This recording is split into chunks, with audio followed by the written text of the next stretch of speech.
In this episode of the David Watson podcast, I'm talking to Mark from Tiger Fitness, and I don't even know where to start. We got into so many things, and he's such an exuberant guy, really energetic, really positive, and he's a bodybuilder in his 40s. He's married, he's got kids, he's a soccer coach, carries a gun. I mean, I just loved the guy. I really, really enjoyed talking to him. And the hardest part of the conversation was actually towards the end when I sort of said, like, hey, we're getting close to time's up, because I just wanted to keep talking to him about everything that he was doing, where he's going, and definitely one of the most motivational people out there. Really enjoyed it, and I hope you do too. And Mark, thank you so much for coming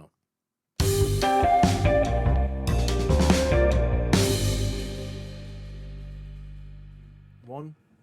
Hey, Mark, welcome to the David Watson podcast. How are you? It's an honor to be here, brother. A tremendous honor. It's always an honor to talk to people who have bright minds, and that would be you. Oh, that's really kind of you. Thank you.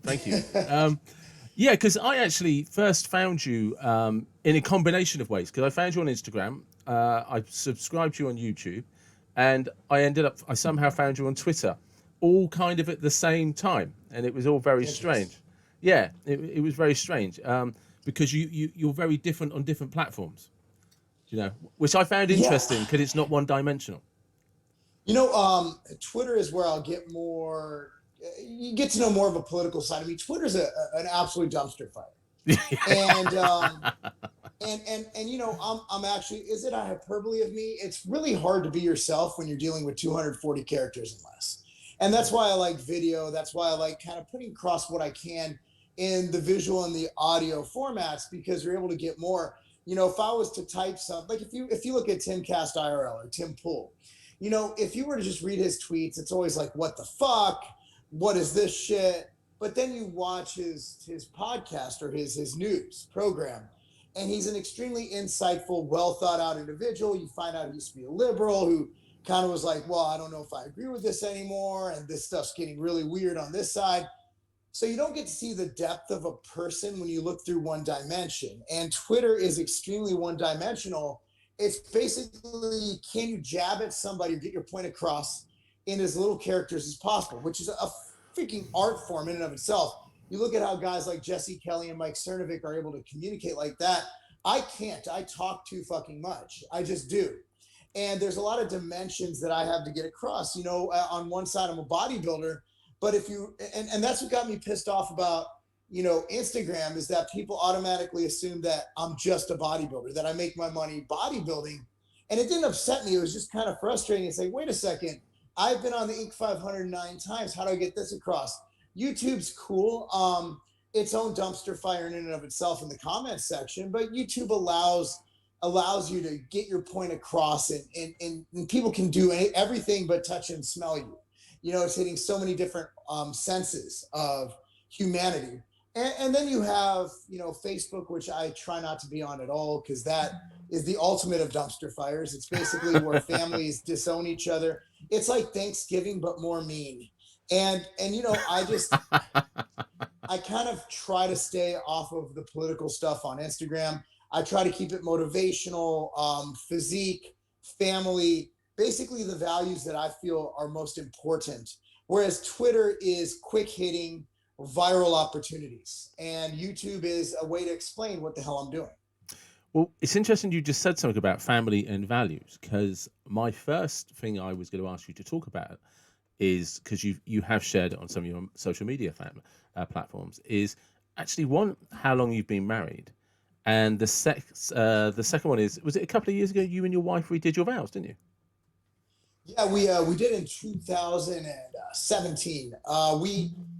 We met in high school. We're actually high school sweethearts. She was the captain of the cheerleading team. I was the captain of the football team. One of those good old fairy tales. But most fairy tales end in divorce. Isn't that how it goes? Yeah. And ours came really fucking close. Like really close. Am I allowed to curse? You can bleep that out. Yeah, no. This is adult content. Okay, good. Go crazy. I was going to take my pants off any second. Actually, we came really, really close to ending it all. We were separated in 2016, part of 2015. And we went to counseling. And I was honest about that. And to be real, that was probably I mean, I'd like to say I've had impact. I've had people email me like, "Look, you helped me get over," or I'm not going to say the word cure. It's a really absolute term. Treat my diabetes through diet and exercise. I've had a lot of people come to me saying that I've helped them from a health standpoint. But I've after we did our video when we went to counseling and we went to marriage counseling, is when I really got people like, man, if it wasn't for you, my marriage would have failed. I'm talking from a video that didn't go viral, that didn't get thousands and thousands and thousands of views. I've had few million plus view videos. I mean, I had more people reach out to me saying that that meant something to them.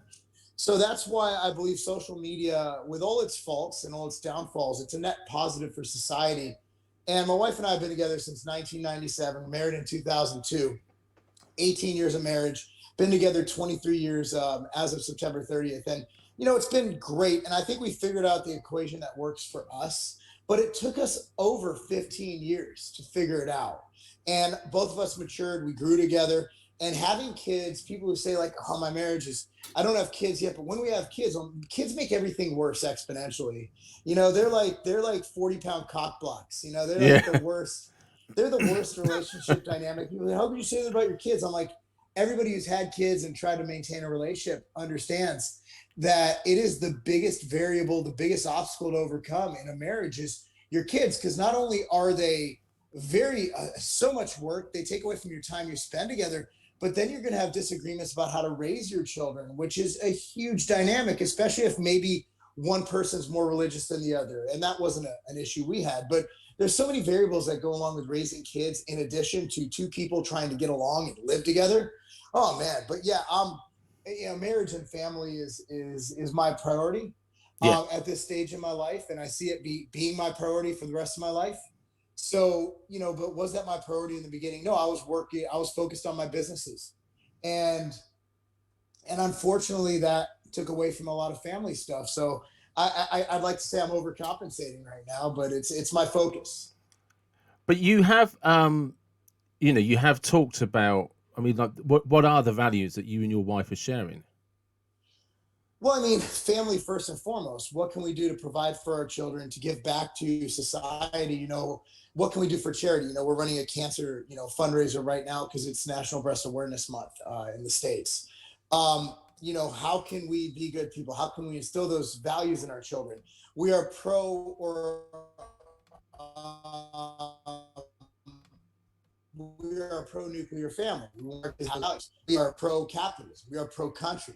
We are pro life. And those are things that we're not apologetic about. It's the values we espouse. Stuff my kids grow up and they learn stuff. They're like, Dad, I really believe pro choice is the way to go. Like, I respect that decision. I don't force anything down my kids' throats. I've yet to have any of them baptized or Yeah. circumcised. Well, circumcised, that was the thing. But or the bris, the baby names. Yeah. We didn't choose our kids' religions. Now, so while we might come off as Mike Pence on steroids, we're actually not. We want our kids to make their own decisions, but we instill the values that we feel will make them great individuals. So when we say values, we are a very open household as far as discussing things, as far as truthful, as far as not hiding them, sheltering them from the world.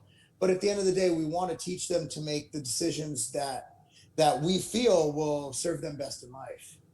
Because one of the things about these values is because, like you said, you and your wife nearly separated.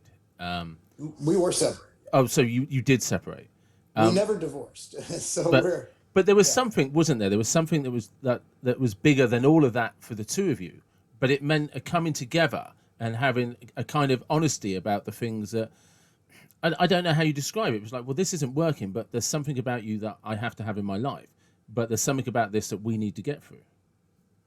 It was about maintaining the nuclear family for us. I mean, that's what it was all about. And figuring a way to work through whatever we have, or whatever differences we have, whatever issues we have, and figure out how to do what's best for our children, how to do what's best for our family, what's best for the future. Because once you have kids, I mean, a lot of people, YOLO, it's my life, living my best life. And that, I don't want to put anybody on blast, but nothing pains me more than to see someone who doesn't see their children, who's in a split up relationship, posting stuff like living my best life, and then their kids are having tremendous issues and Yeah.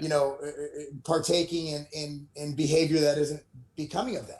And I see that, and I see that as a failure as a parent. And when you have kids, you automatically, you not only put your kids before your spouse, I can argue either way, but you Hmm. not only put your kids on a pedestal as number one, but you put them above yourself, and once you put them above yourself, you sometimes have to make sacrifices, or you have to, make decisions that might not be the best for you, but are the best for their future. And we know, I mean, it's statistically indisputable that a dual parent household is going to be the best chance a kid has Yeah. at a great life. It just is. It's statistically, yeah, there are anomalies. There's a lot of great single parents, a lot of great people who came from single parent households. But statistically speaking, you're at a tremendous disadvantage before you even come out of the gate.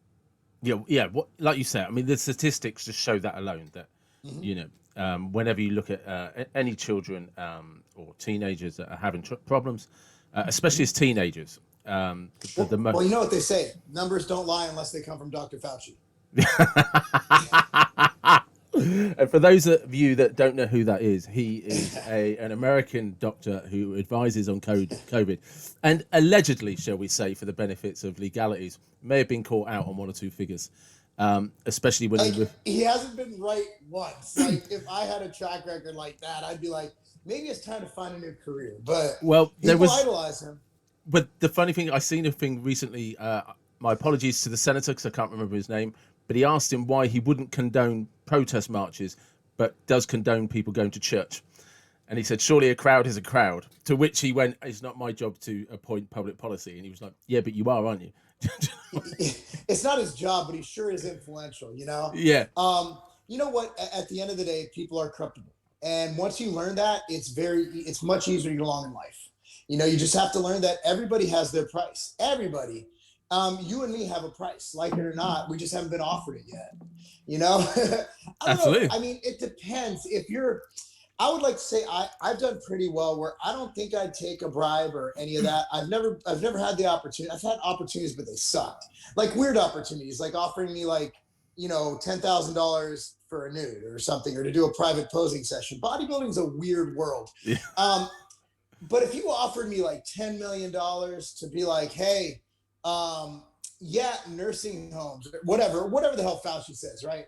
Like, Yeah. I'd have to seriously be like, I don't know. And then you look at the money, like Hunter Biden, Joe Biden's kid. If you're in you've heard about this. Everybody knows about our election, because our elections are like, I don't know who the fuck is president or prime minister of any country in the world. I kind of do, but most America is so big and vast and so full of information that we are ignorant as fuck about the rest of the world. We are stupid motherfuckers, but we have a dumpster fire of an election going on. Oh, it's brilliant. And Hunter Biden is literally, and I say this like, this guy is literally like the worst person who's ever lived. Like, he is the kind of guy who kicks puppies. And this guy, and like, they keep finding stuff. And I'm just like, oh my goodness, but we have so much shit going on in America. We have no idea what's going on in the rest of the world. It's crazy. We do know about Canada, Trudeau with the blackface. That's the one thing we know. And we know about Boris because his hair is just as bad as Trump's. But other than that, like, we don't know anything. America as a whole, we're in a bubble. Like, but if you go to any other country, and I've had the fortune of traveling the world, every other country could tell you more about our government than we can about it ourselves. Oh, we're all tuned in, and it's brilliant. I'm loving it. I absolutely Isn't it love great to watch from the outside? Like, imagine, and people think it's not crazy, bro. What you guys see, I want to all our people not in America watching this right now, I just want to state for the record, what you see on the media isn't really what's going on. I'm looking outside at a beautiful countryside I live in a nice area, but 99.9% of America, I hate throwing out numbers, is extremely, nobody cares. There's no racism. Nobody's shooting each other. There's no riots. Those are some crazy areas. I'm sure. What's a bad area in your town? I'm sure you have, right? No. The thing is, right, this is, so like you said, if you've traveled around, so I've been everywhere I was in California last year, wandered onto some allegedly dodgy places, never had any problems with anyone whatsoever. Never. Right, even got on the downtown bus in Los Angeles, went round the whole thing and went to get off, and the bus driver was like, you don't want to be getting off here. And me and my mate were like, yeah, we do. And we walked all the way back down to the beach Took us about an hour and a half. Everybody was nice, and we were in downtown LA, where apparently two middle-aged white British people should never be. No one gave us anything other than nice directions. You know, it's funny. I actually was joking around. We were in St. Louis, which has dodgy areas, right? Yeah. And see, I'm picking up your vernacular. I got you. So, and I went into I had a hole in my tire. My tire pressure was going down. My son went with his soccer team, his football team to eat lunch. I'm gonna get my tire changed, and it was in the hood. And I grew up in the hood, but this was the hood. I know the hood when I see it. Nicest freaking people you'll ever meet in your life. Changed my tire, gave me advice on my oil changes. Like, I'm like, and these guys, if you saw them, and I don't stereotype because people stereotype me, but if you saw them, you'd be like, that guy has killed at least 10 people. Yeah. You know, well, it was great. Many years ago, I used to live in a couple of rough parts of London, right? And I never had any problems. I could tell you some stories, but I never had any problems. But the big difference between the UK and America is we don't have guns. So we have a bit of a knife problem in a few of the cities because, you know, but it's not the same level because you don't have the same fear. Although they would tell you that we do, but we just don't. We just no. don't I've been there. I've been there. It's a different life, and you know, I mean, this is another debate. But like for America, it's the greater good, preventing tyranny, and you know, our whole breakup from the British. It goes back to 1776. Look, I mean, that's a history lesson. Well, I have a theory on this, right? And this is to do right. I'm a supporter of the royal family. I'll hold it straight up. But I'm also well aware it's because it's my identity. I was born in England. There's always been a royal family. It's part of my history. It's integral to my identity as to how I see myself. And that's how I see gun ownership in America. And guess what? On the polar opposite, I got an American flag. I'm big on the Constitution. I love the Second Amendment.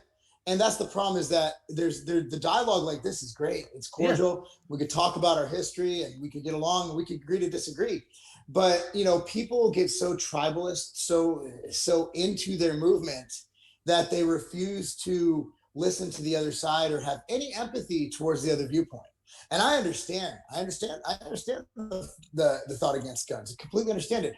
As someone who's traveled to Australia, to the UK, to all those other countries, you know, I understand the pluses, I understand the negatives.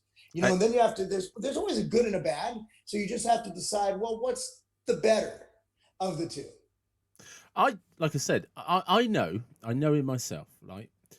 If they legalize guns in the UK tomorrow, I'm joining the queue to buy a gun. Right? And I've no interest or desire right now in owning a gun. But if you made them legal, well, I know me. I know what I'm like. I'm going to want one. I might get bored. What would you buy? You know what you'd buy? I don't even know I don't even know. Do you know what I mean? I don't even know what guns are. Do you know what I mean? I had a shotgun as a kid because my dad was into shooting and I grew up around farms. So I fired lots of shotguns. But I don't know one handgun from another. Do you know what I mean? I could. Shotguns are my favorite still, man. It's an easy self-defense weapon. Now, I'm not one of those guys who walks around with an AR strapped to my back because America, you know, that's not me. I'm a guy who, if I'm protecting my home, I'm gonna have a shotgun, just like your dad had, right? Well, like, I'm gonna the best home protection. When I drive places, when I go out places, I do have a concealed carry. You know, so there is. Again, like, but I'm not a gun guy, so to speak. I'm just a guy with guns. I like I said, I just know if they change the laws tomorrow, I would be the first one fill in an application. And I will say that I might, after owning one for 6 months, get bored and decide not to own one. But I don't think that's who I am. I think I would be on the range, tactical range, trying to be like John Wick.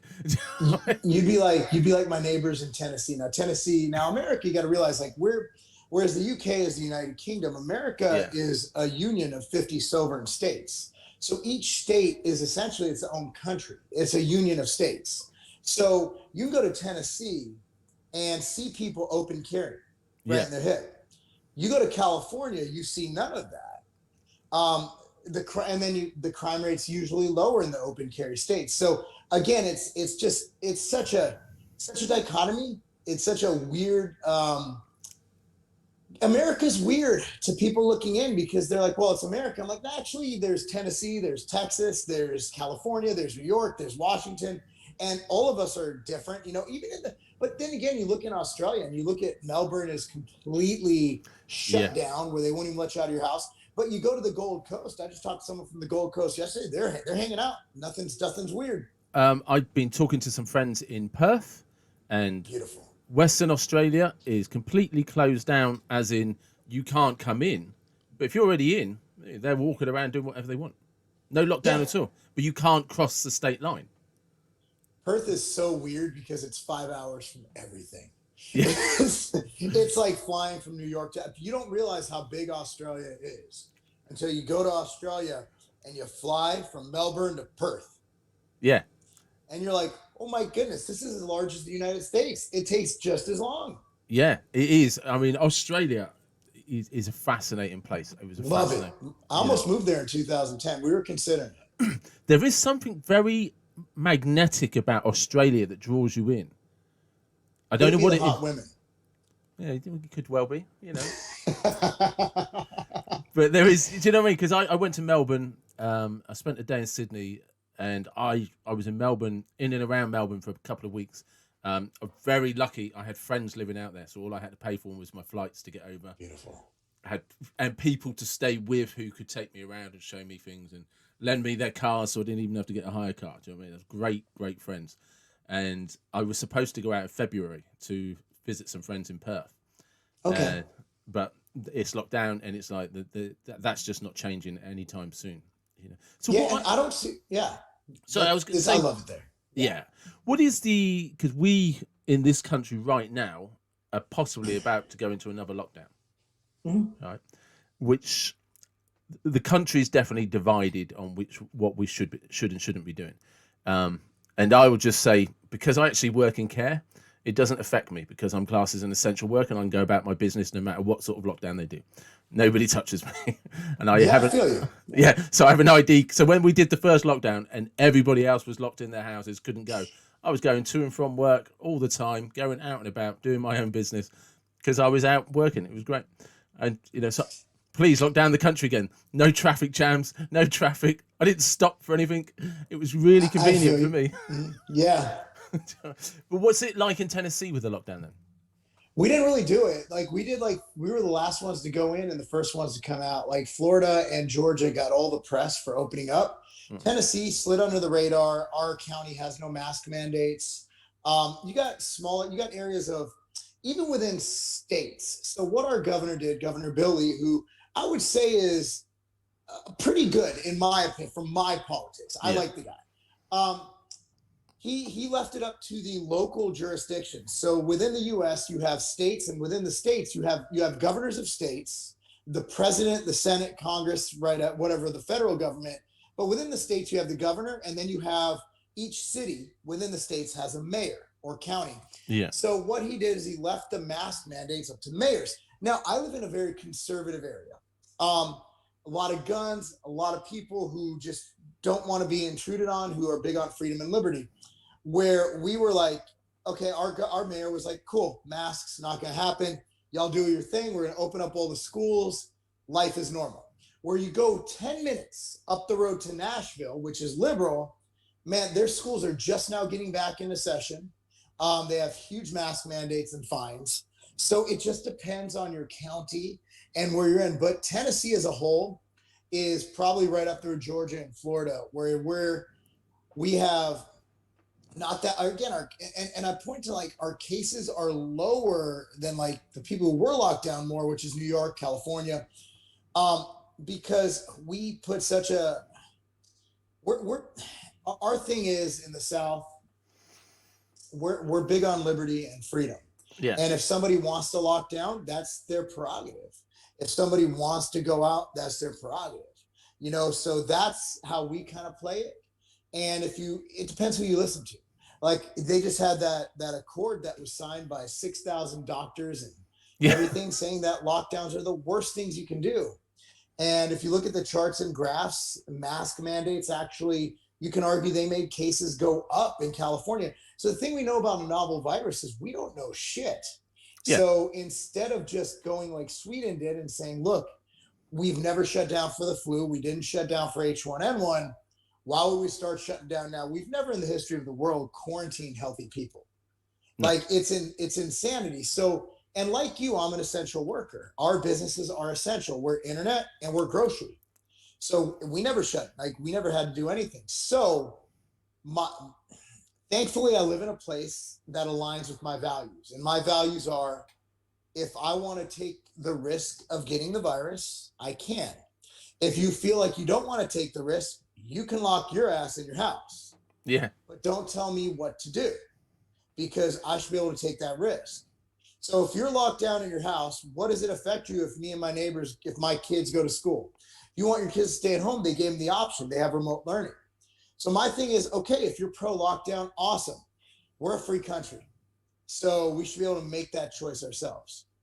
No, I completely agree.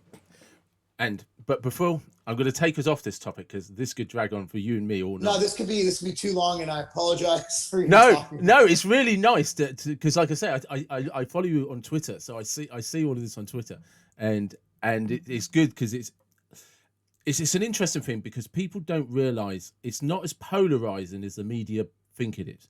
A lot of people are happy to just have a debate and say, hey, what are the facts? What do we know? What don't we know? How can Yeah. some of us want to move forward and learn to live with it? And if you don't, Yeah. how do we manage the two differences? It's Oh yeah, I believe. See, I think we've already done it. Like yeah, our school system has done a phenomenal job in the state of Tennessee. Now we weren't completely integrated because we have a lot of Tennessee. Trying to think, out by Leeds. You know, when you drive out to Leeds, there's fucking nothing. It's like you're driving yeah, through those poppy fields, and you're like, okay, where am I? Like, are yeah. people going to play banjos? That's Tennessee. Tennessee has some areas that, you know, you're marrying your sister and you're chewing tobacco. We have a few of Okay. them in the UK. Oh, I've seen them. And every country has them. We don't talk about them though. That's right. Tennessee, unfortunately, it's too much. Anyway, so we've done a great job in making it so. For example, one of my son's great friends that he plays soccer with, his mom is a complete Karen. Like she's afraid of the virus, Yeah, afraid, fearful. Her son doesn't go to school. My son, we're not. So we're not afraid of the virus. We're like, hey, our kids, we're going to do our best to keep them healthy and teach them, and they're doing all they can do. So his friend is learning via, you know, Zoom and whatever, yeah, and my son's in school. So we've done a great job at, hey, look, if this shit scares you, we've made it where you can work from home and you can learn from home. A lot of businesses have optional office hours. Facebook's done it. A lot of large corporations have done it. So my opinion is we've done a great job. And if you're scared, stay home. I respect you. I respect that. I respect if you're scared. I respect if you don't want your kids to go to school. But at the same time, for people like me who are just like, hey, you know, we got to go on and live. I think we've made it where technology, we couldn't do this in the 1920s with the Spanish flu in 1918. no, We had to, hey, look, we just got to live on. We got to go forward or else our society is going to fail. Now we have a society where all of us, technologically based, can go on and live life, keep everything running, and the rest of us can get stuff delivered to our house, groceries and everything, work from home, go to school from home, and do what you want. I think it's a perfect situation. yeah, no, I agree completely. I agree completely. And one of the things I definitely is one of the things, really big things I want to get into with you is you are 9 weeks out from a competition, aren't you? Yeah, it's great. Because you are I feel looking good. really but you are looking really vascular. You've been posting up pictures. So for context here, Mark is a bodybuilder, and you in the 40+ division now, aren't you? Yeah, I'm officially old. Yeah, Most bodybuilders die by 39. yeah. Um, just playing.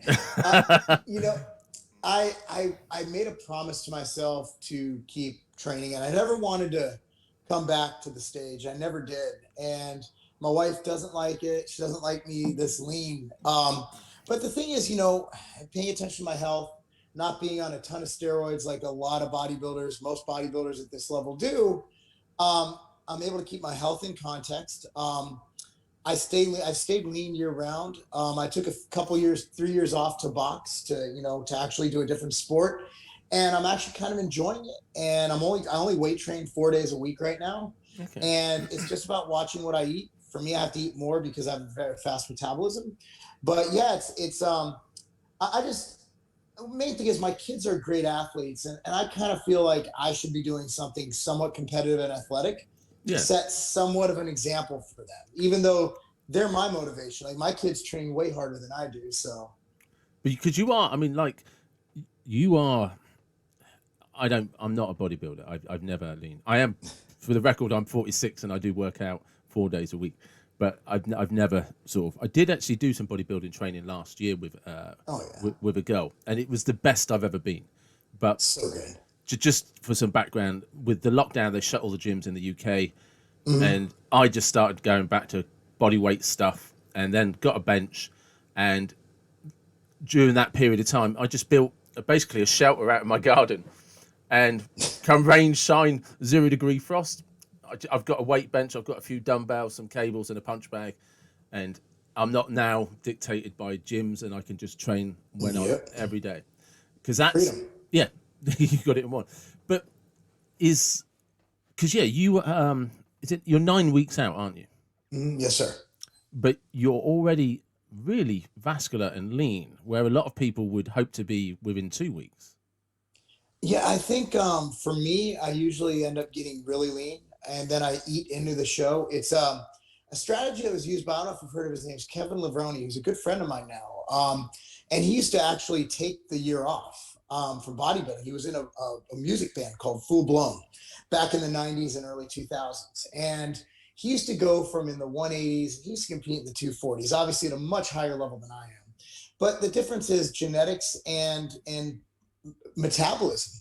For guys with a really fast metabolism, it's really hard to bulk up and maintain it because you're eating an uncomfortable amount of food. So what I'm able to do, and people like us, is we're able to actually, instead of suffering before a show, we actually eat more going into the show, which is, again, and I can't, I would sell, I'm not going to ever say, well, I have a secret. You can, I'm like, no, you probably can't. It's very genetically based. Yeah. And it's not me trying to sound elite. I just don't want to get people's hopes up that they're going to get to a level where, because even the best pro bodybuilders are usually surviving. John Meadows is a good friend of mine. If you don't know him, look him up. His name's Mountain Dog on Yes. all social Yeah, media. yeah. I know Mountain. I follow him on John's YouTube. an amazing guy. Amazing guy. One of the nicest guys I meet. John was on, I think he was eating only egg whites for like 2 weeks before a show. Like he had trouble like walking. Like the guy was, but and he's a naturally lean guy, but for him to get to the level he wanted to be at, he had to do that. Whereas for someone like myself, like Levrone, there's a couple other guys I know, we're able to eat into shows. And that's a huge, in my opinion, advantage. Yeah. Because it doesn't affect my life. Like people who are 9 weeks out are usually like brain dead and all. I mean, I'm just killing it, man. Like I have all the energy in the world because I'm eating more food. And even though I'm lean, I'm just sustaining just all this fuel coming in, and I'm eating 500 to 600 grams of carbs a day. It's pretty friggin' awesome. Well, it is, isn't it? Because the stereotype is, for anybody that's into it, is that if you're into bodybuilding, then as you get to a competition, you basically have to starve yourself and dehydrate. And you hit the nail on the head. There's a lot of this to do with genetics. And genetics is everything, man. Yeah. Like it's so important. People like you can go and you can do exactly what LeBron James did, but you're not LeBron James. You're just not going to be his level of athleticism, the way he moves, he shoots, his limb length, it all plays a role. Now there anomalies like Spud Webb, who was a very short guy, Muggsy Bogues in the NBA. And then you got your linebackers in the NFL and the American football. You got your smaller guys who just are really, like even Troy Polamalu, who was a smaller, strong safety. Even soccer players, Lionel Messi, what is he, 5'6"? They list him at 5'8", he's not 5'8". He's 5'6", and he had to take growth hormone at 14 years old because he had a growth problem. Now, there are anomalies. You have a great athlete who overcomes, but like Messi, like his foot speed, his quickness, his agility, that's God-given. So there's a lot of, in the elite level of athletics, even in the good level of athletics, there's a genetic component that you can't outwork. Yeah. That I mean, that's actually I'm listening to an audio book that's talking about that very thing at the moment, different sports and different things. And Is it called the Sports Teen? I actually have that back there. no, this is literally just been released. I'll just pull up on my phone, but it's all about how the difference between genetics and time. The Best, it's called, by Mark Oh, Williams. How elite athletes are made. interesting. I'll have to get that one. There's another one that's actually the opposite. It's called Talent is Overrated. I have that in my little bookshelf over there too. So there's a couple must reads on genetics. Well, this is That because he talks the bit I'm listening to at the moment, and this is very prominent in baseball apparently, or used to be until they figured it out. And that was when dominant right-handed people, for some reason, started playing baseball with their left hand. And it's harder to learn, but once they had done it as children, the percentage of home runs is higher with those people. There's a high percentage of those people, wow. and it plays into golf and things like that. And it's to do with the fact that the dominant hand stays at the top of the bat or the club, and it helps steady. And he's broken down all of these things about left-handed people, right-handed people when they switch from what they were, but then like when he's talking about soccer or American football or anything like that, he talks about the fact that there's so many nuances to the game that the children or the athletes that do best typically played it at some street level as a child. Oh, yeah, and that's Talent is Overrated goes into sort of that same thing where he's talking about how hours practiced predicate Yeah, everything. So it's profound. And again, like going into how sports work and back to bodybuilding. Bodybuilding is the most genetically based because it's how you look. yeah, You know, you can't have a lucky game. You either look good or you don't. And it's not even a sport. It's like a pageant. You yeah, know, it's pageantry, you know, and lifting, you don't actually lift in the competition. It's crazy because when you play soccer, you yeah. practice soccer, and you play soccer. When you bodybuild, you lift, and then you do something completely different from what got you there at the competition. So I would to call it a sport, kind of, you know, bodybuilders get all pissed off when you say it, but I'm like, if you actually look at it compared to other sports, it's tough. It's a tough reach. But it's yeah, it but it also is it adds to the complexity, isn't it? Because all of the training you do as a bodybuilder has Mm-hmm. nothing to do with the result of the Mm-hmm. competition. Do you know what I mean? Yes. I mean, obviously that's how you get the results, but when you're bodybuilding, you turn up at the gym every day. That's got nothing to do with posing. It's got No, nothing to do with getting the tan selection right. It's got nothing to do with hitting the leanness on the day. It's completely nothing to do with it. But you can't get there if you don't do the training. it's insane. It, you know? It's insane, but you need to build the muscle. So you're Yeah. going for that, you know, that look. It's a complex activity. But you know, I like it. I think it kind of displays hard work. It's a lifestyle, and honestly, I'm not very good at anything else, so we'll just have to roll with it. Well, one of the things I also wanted to talk to you about because you've always been very honest on your YouTube channels, Yeah. okay, about your supplements and the medication you take, which is all Mhm. prescribed by a doctor. And is that partly where the slogan "Nothing works unless you do" comes from?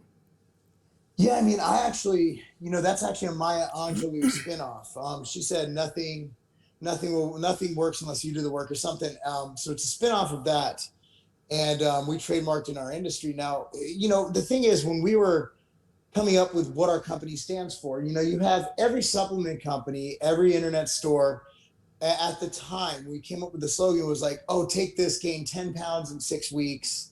And I'm like, and I have issues with liars. I just don't Yeah, like it. I don't like misleading people because I've been misled. I've bought bullshit before, and it pisses me off. So my whole thing was, how do we come out and differentiate ourselves from our competitors, but also be truthful about it? And then we just came up with nothing works unless you do. And that also parlayed to the fact we have the best customer service in the world in any industry. I'll put ourselves up. Tiger Fitness has the best customer service, period. So, you know, another thing is, yeah, nothing works less than you do, but we're here to help you reach your goals in every step of the way. So for us, it just played into that. But I really despise supplement companies that go and they promise things and they make these absurd claims that aren't backed by data. If I say anything, it's always gonna be backed by human data.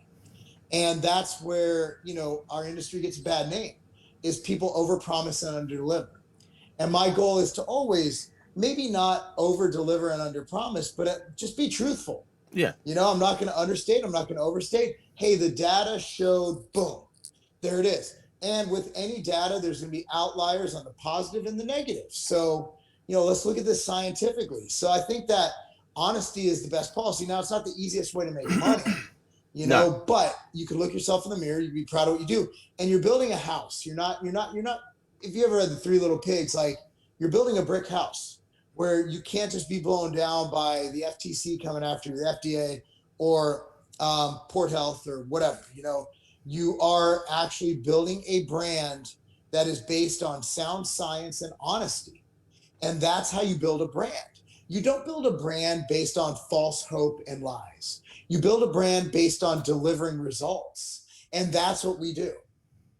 That's good. I like that. And because I mean, also as well, that philosophy is also what guarantees you longevity. But where did this come from for you? How did you learn this? Well, I mean, for me, when I first started out in the business, I worked for a publishing company, Weeder Publications, Muscle Fitness Hers, Flex.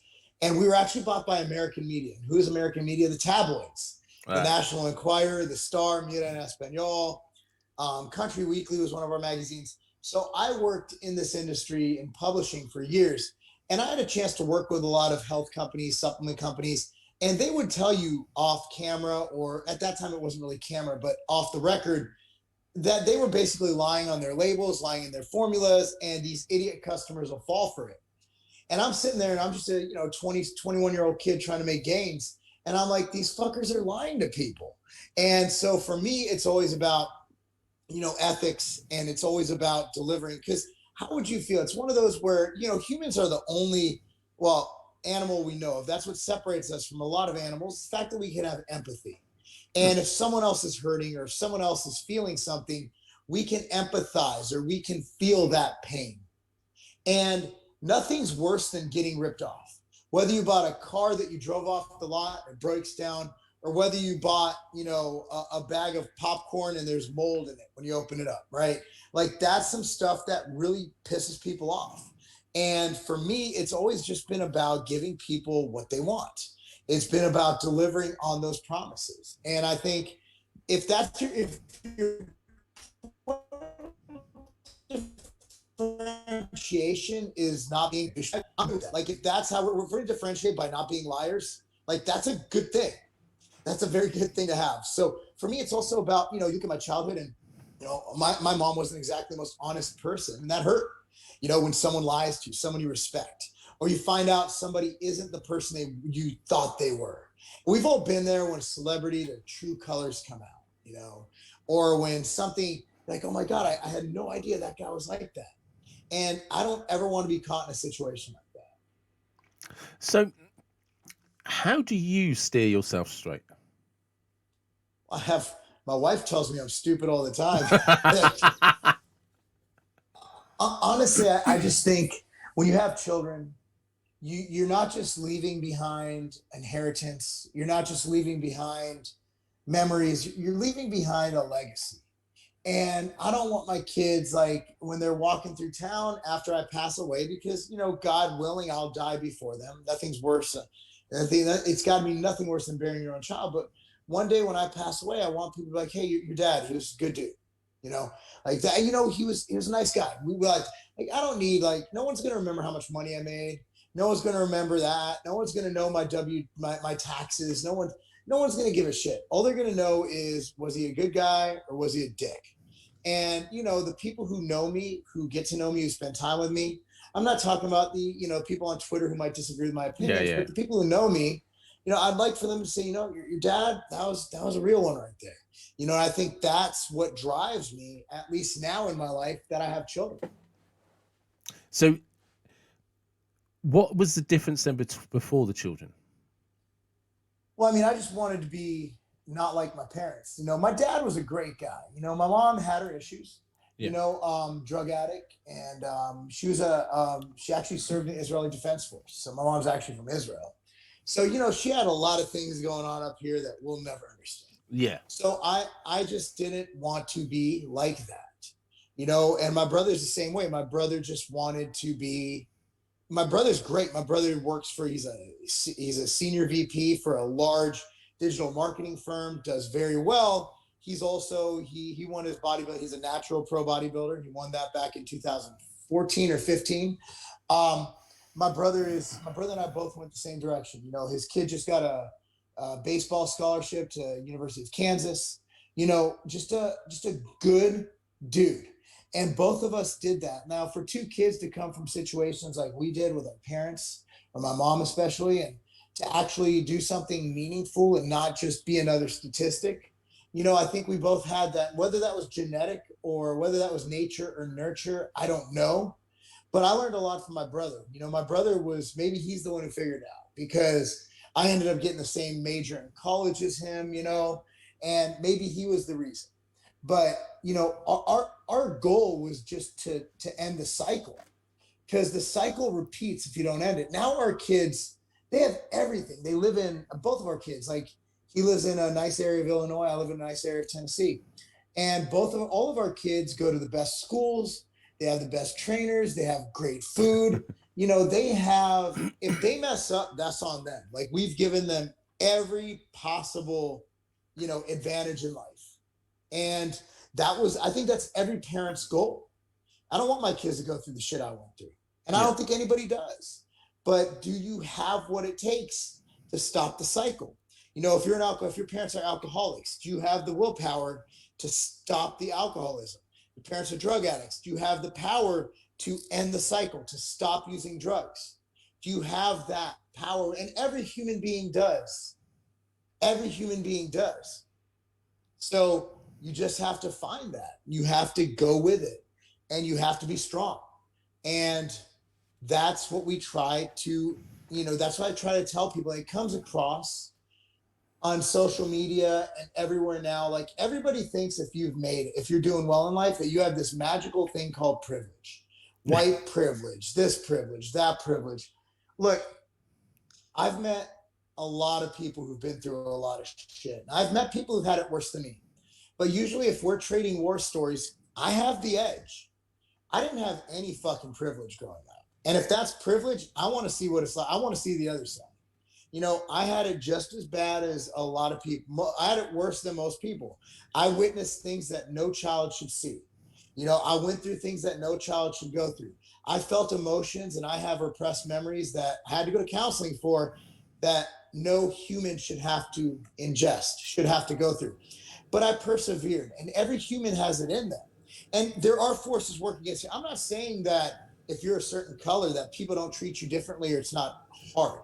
It's not harder. I don't know, because I've never been a Mexican guy. I've never been a black guy. I've only been in this body.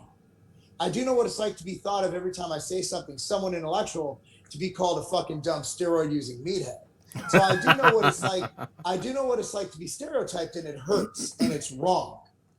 But here's the thing. You have those case studies. You have your Johnny Cochran. He was a prolific American attorney, defended O.J. Simpson, and got him off of the crime that he obviously committed. The guy was, but Johnny Cochran grew up in South Central LA, which is probably that area that you got lost in on that bus. Nice people. Beautiful people. He was known for sleeping in his office. He was known for working 24 hours a day. Became, in my opinion, the most prolific attorney in American history. And there's something to be said about that. So yeah, you might have the deck stacked against you. You might be the wrong color or whatever. But the beautiful thing about not just America, but I'd say even the UK and Australia, from what I know about you guys, if you work hard, I always say in America, I've been to Australia. I've seen a lot of Aborigines who are crushing it. I've been to the UK. I've met a lot of, like, you got Zuby up there. He's absolutely Yeah. destroying. Like, Zuby's amazing. Like, I'm Zuby's hoping black.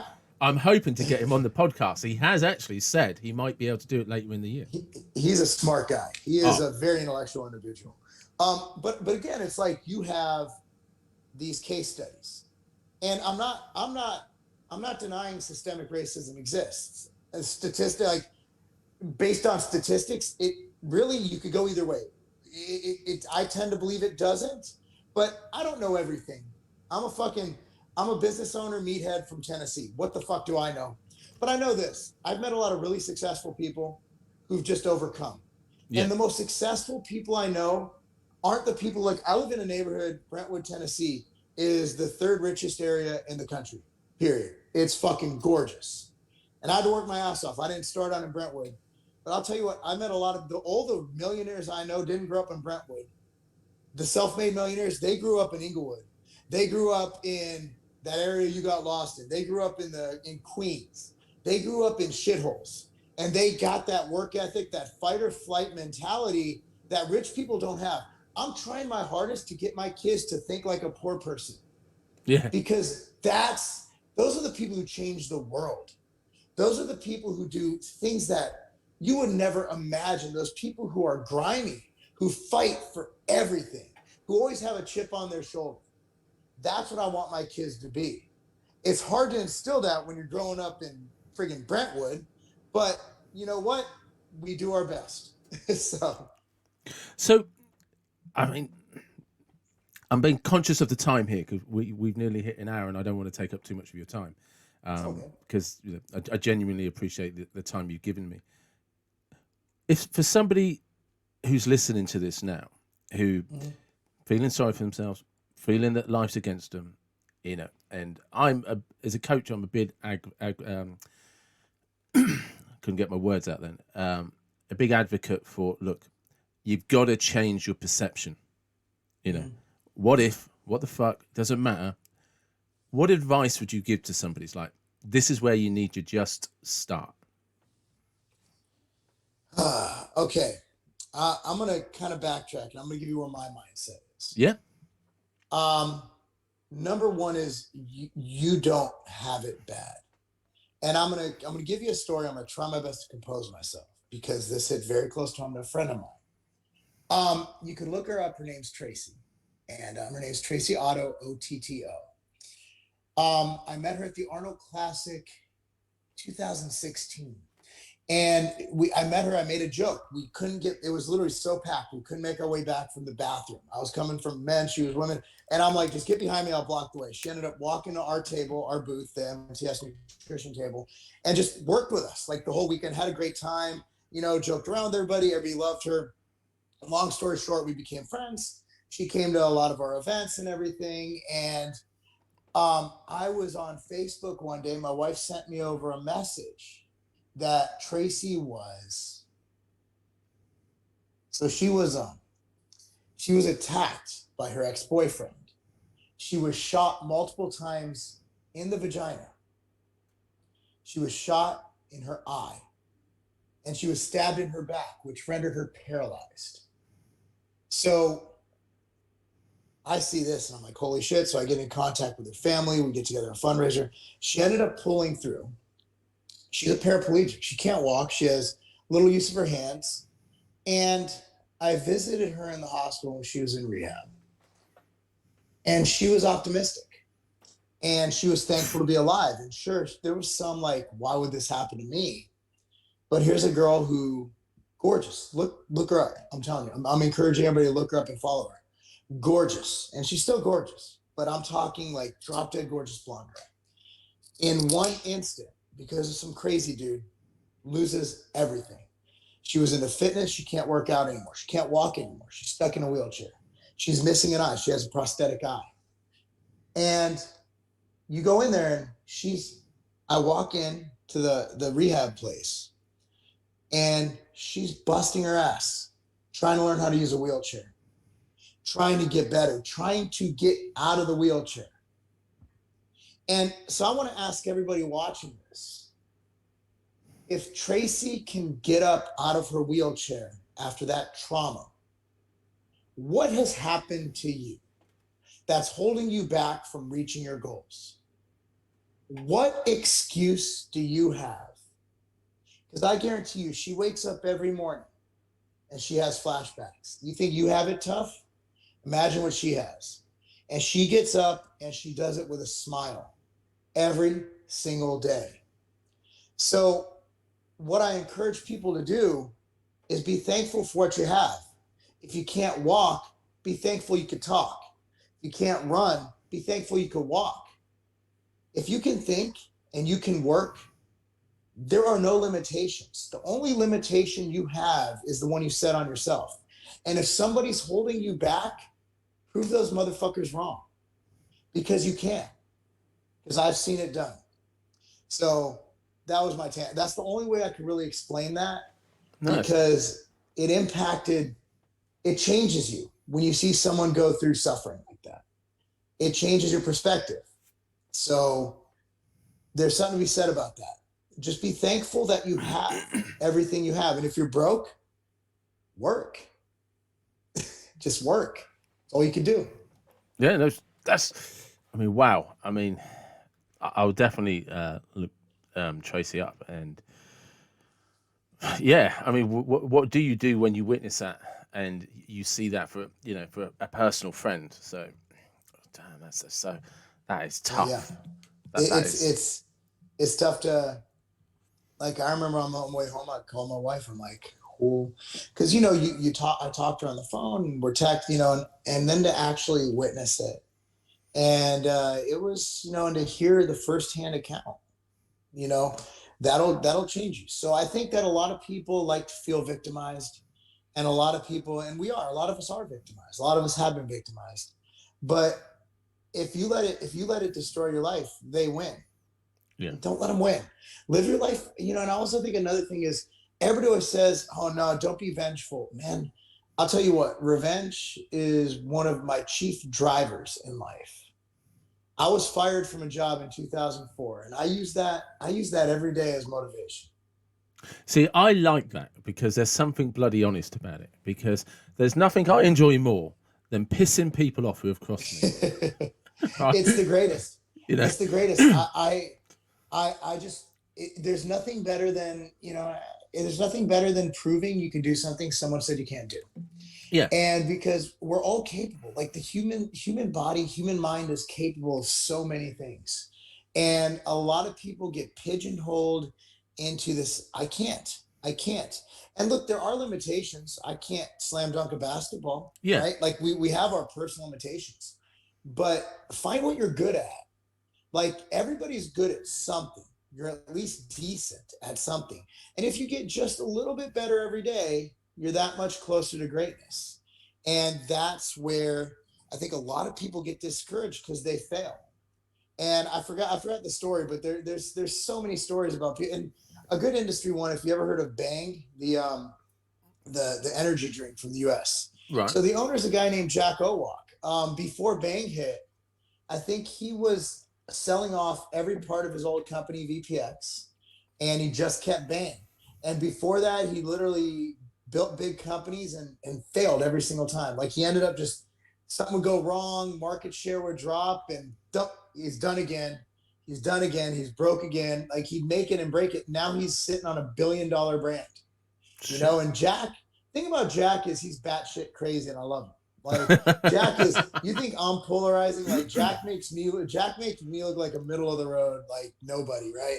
Jack is a very polarizing, very eccentric individual who a lot of people in our industry don't really, I mean, same for me. Like, he's a bit of, he's in his own lane. But I've always got along great with Jack, and I've always respected Jack. I've known him since 2000.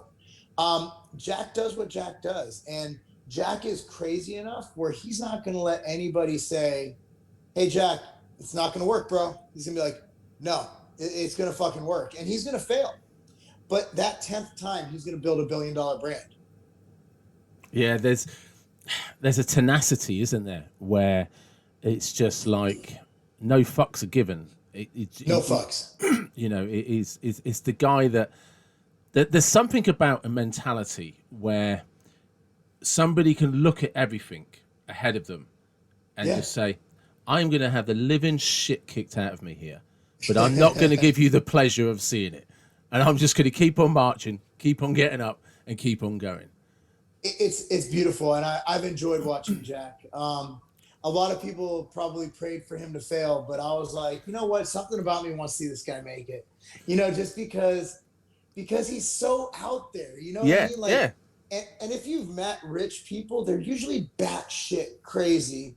And a lot of people think I'm batshit crazy because I'm a bit eccentric. I'm a bit over the top. My energy can get the best of you if you're sitting with me for a long period of time. But, you know, it's usually the guys who are just like, this is what's going to happen. This is what's going to happen. And they're so stubborn and they're so set on that goal that they make it. And there's just something to be said about that. So if Jack Owak can make it, why can't you? Why can't you live the American dream? Why can't you live the UK dream? Why can't you live the Australian dream? Like any developed country, you have that opportunity. So, with this enthusiasm you have, how does that help when you're doing soccer coaching? Because you're what? Because I can imagine. The reason I'm asking is because there are days that. So, like I said, you and I both share a big common interest in working out. All right. Yeah. And that motto, nothing works unless you do. That's another way of saying sometimes you have to turn up when you don't feel like it and bust a fucking heart valve. Yeah. Right? That's just how it goes. And you can't pull that shift every day, but you best be doing it every other day. Right? You're right. Right. So how do you cope with kids when you're coaching? Well, lucky for me, it's more on the strength and conditioning side. So I'm not coaching. I haven't coached since we moved from Illinois. So it was November was my last. Basically, I'm about positivity and about moving forward and about just I'm not one of those where if you mess up, you run a lap. Like I'm coaching elite kids or kids who want to be elite. Okay. Even the third team, their goal is to be on the first team. The first team's goal is to go to the Olympics or go to a D1 school. So my thing is, hey, look, if you're going to act a fool, that's fine. You're going to sit. Yeah. And if you've ever taken an athlete and they're goofing off and they're destroying everybody else's program, and if you've ever taken someone and it's usually the good players who goof off, there's different levels. Like there's the good players. Like we coach, one of my teams was they actually were the girls national champ teams, the UA teams. But not like this group, you didn't have to coach them. They were there 15 minutes early, warming up, ready to go. The third team would show up 5 minutes late and you'd have to kind of whip them into shape. Generally speaking, if what I would do is be like, I'd explain to them like, look, if you don't want to train hard, there's 13 other girls who want to train hard. So you can sit and watch. And they didn't think I was serious. I'm like, hey, go sit. And you know how just debilitating and just so terrible. And I felt bad doing it because I'm like, oh, this poor girl or poor guy, right? Like, and they're sitting there watching their team play. And every five, Coach Mark, can I go in? Nah, you're not ready yet. Coach Mark, I'll be good, I promise. Where if I was to tell them to run a lap, they'd run it half-ass, and I'd have to yell at them again. You sit them out, they're going to be quiet, or else. First step is you get to sit near the practice field. If you're still acting a fool, you get to go sit outside. So it was for me. I like to use people like, look, working hard is a privilege. I never understood coaches who, hey, you messed up, 5 push-ups. I'm like, if you want to get better, you should be begging me to do push-ups. Hey, how about the winners get to do push-ups? Losers don't get to do push-ups. I always motivate people with extra work, and it's worked. I literally had hey, if you win, you get to do 10 push-ups. And I had those kids fighting like it was the gosh darn World Cup. It's totally reverse from the coaching you've had. But you take a kid, you're like, if you win, you get to get better. The other team gets to watch you get better. Why do we use exercise to punish athletes? Have you ever thought of that? Go run a lap. They should be running laps after practice because they want to get better. When I played American football, I used to stay after practice for 4 hours to get better. These kids, it's like, oh, you have to run a lap. I'm like, that's a good thing. It makes them better. I never understood that. And I tried to instill that in the other coaches there, but they're so set in their ways. Yeah. But trust me, if you tell a kid, if you mess up, you're doing push-ups, it doesn't motivate them. You tell them if they mess up, they don't get to do push-ups, It's crazy. So there's just my little hit. But honestly, with kids, it depends on the kid. Like there are certain kids, if you go hard at them, they respond. Like my daughter, if I tell her she's terrible, she's gonna go and she's gonna lift and run and she's gonna be up all night getting better. If I tell my son, who's a great player in and of itself, if I did the same thing to him, he'd go in the corner and cry for 4 hours. You can't treat every athlete the same. And a lot of coaches, there's either hard ass coaches or there's softy coaches. I think you need to tailor your coaching approach. It's hard to do when you're dealing with a group of 15 to 20 kids. But it's just like employees. Like I have people who work for me who are totally driven by, I want to raise, and they just see numbers. I got other employees. I'm not saying I underpay them because of this. No. But I have other employees who they'd rather have a pat on the back or me take them to lunch and just hang out and say they're doing a good job than get a raise. So you can't put everybody in a box. You can't put everybody in this little bubble, in this little like corner and say, okay, I'm going to treat every employee like this. This is my management style. Your management style and your coaching style should be constructed to the player. And generally speaking, when you're coaching teams like soccer teams, you have different types of teams. Like some teams, they tend to blend each other's personalities. So like the U18 girls, who were just phenomenal. They were fucking studs. Like they were their mindset was so strong. And like it was, excuse me. So are you still there? Yeah, I'm still here. So I'm sorry. So just enjoyed a lovely topless shot of yourself. Yeah, my bad. These girls were just next level of thought, of ideas. So all of them I could coach with the same style. And they've been playing together for 5+ years. Whereas some teams, when it's like a new team, a fresh team, you have one guy move up, you have to adapt to that. So obviously it's easier to have the team that's been together forever, who all like the same coaching style. But generally speaking, unless you're dealing with that high level of a team who've been together, who are older, you just got to treat each kid as an individual and recognize that and treat them with respect and treat them as adults. I don't care if they're 8 years old. You treat them like you give them that respect and they'll give it to you back. And that's probably a great place to end the podcast. But before I let you go, just tell everybody where they can find you. Well, I'm all social media, Marc Lobliner, MarcLobliner. On YouTube at The Tiger Fitness, or Tiger Fitness is the YouTube channel. And tigerfitness.com is our website. If you are in the UK, you can find our Outright Bar, which will be available at most of your finer retailers of nutritional supplements. We're not in the grocery stores there yet, but we're working on it. Our growth has been quite nice, so it's gonna be nice. And for anybody that wants to know if the Outright Bar is any good, check out YouTube and Stunning Steve Austin, who gave an endorsement. Stone Cold loved it, man. Yes. He did, didn't he? I watched that, and he's just like, yeah. And it was good because he actually recognized you.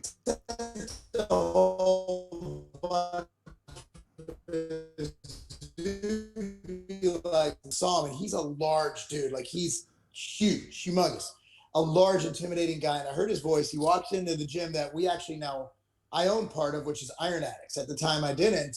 Is that the CT Fletcher Iron Addicts? So yeah, CT's my business partner in Ambrosia, and oh wow. So I'll be there Friday and Saturday. We're actually doing getting together. We're getting it fixed up. We're grand reopening it, hopefully when California opens up sometime in the next 40 years. So and he walks in and he's like, "Hey man, I watch your videos all the time. What are you doing here?" I'm like, "You're fucking kidding me. You're Stone Cold." Yeah. Like, how do you know who I am, man? Stone Cold's just the nicest guy you'll ever meet. Nicest guy. Yeah, well, that's what I mean. And you literally just said, "Try these," and he did, and he was really into it. But I did notice. Like, he asked me if you could do a video. He was really like, "I like these. Do you want me to do a video?" I'm like, "Yeah, you're Stone Cold." Yeah, of course. But I did notice how bloody huge he was next to you. He made me look like a child. Like, I'm not gonna lie, that's a large man. Probably 6'3", 6'4", 250, 60 pounds. Huge guy. Yeah, he was. Right. And we'll cut it there.